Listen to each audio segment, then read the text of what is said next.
Thank you. Next, a cybercrime gang thought to be based in Russia has claimed it's behind the hacking of payroll data affecting companies, including Boots, British Airways and the BBC too. The group, called Clop, has posted a statement on their darknet site threatening to publish the stolen information if the companies don't email them by 14th of June. Here's our cyber correspondent, Joe Tidy. It's been described as a mass cyber heist. Data stolen from underneath companies' noses. And now, on a hacker's website, a warning in broken English. The gang, called Clop, boast, "Chances that we download a lot of your data as part of exceptional exploit."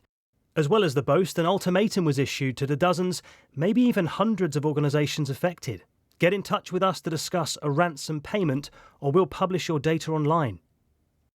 The BBC, Boots, Aer Lingus and British Airways are just some of the organisations we know about. The scale of this mass hack has really shocked the cyber world.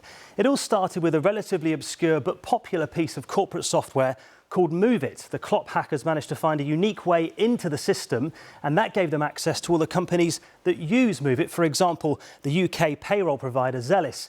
That allowed them to download some of the data of Zellis' customers, including the BBC and British Airways.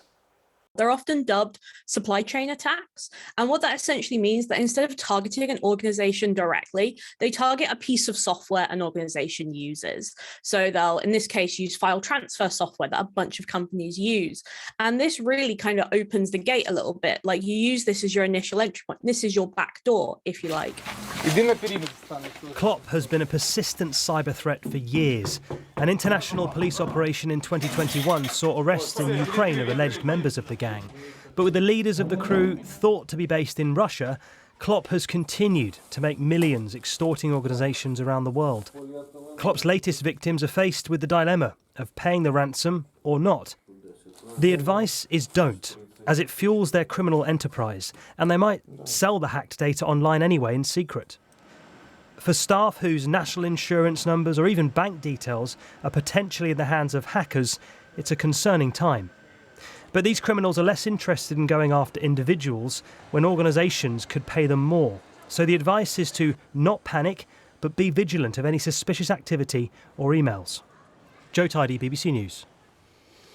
Well, let's speak to Peter Mackenzie, Director of Incident Response at Sophos. He's a ransomware specialist. Thanks very much for coming on the programme.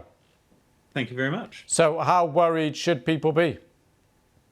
For the normal home user, not worried at all, really. It's the organisations, the companies that have been affected that need to concentrate on their response at the moment. So for the companies that are using that MoveIt software, they should be concentrating on patching their servers and conducting an investigation to see if they have been compromised.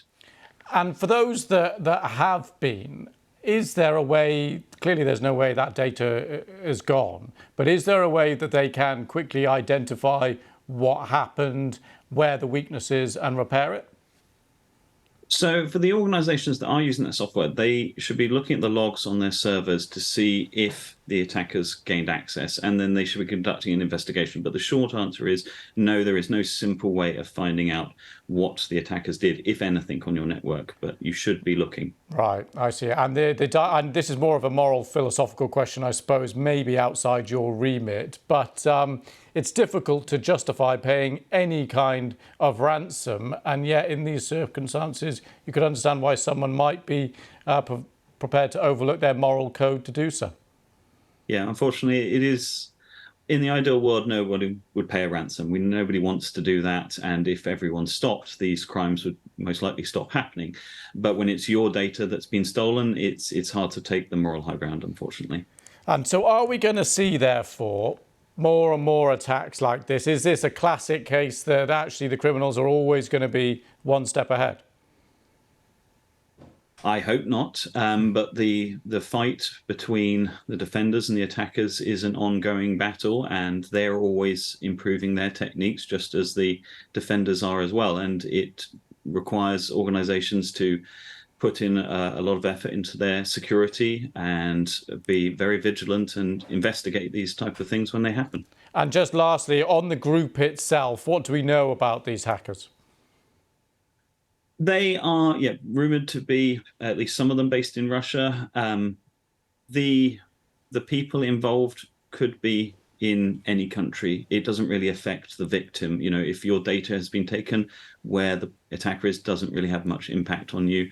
I would say if you're worried and looking to do something about this, if you are working for a company that is using that software, speak to your employer and ask them for guidance on it.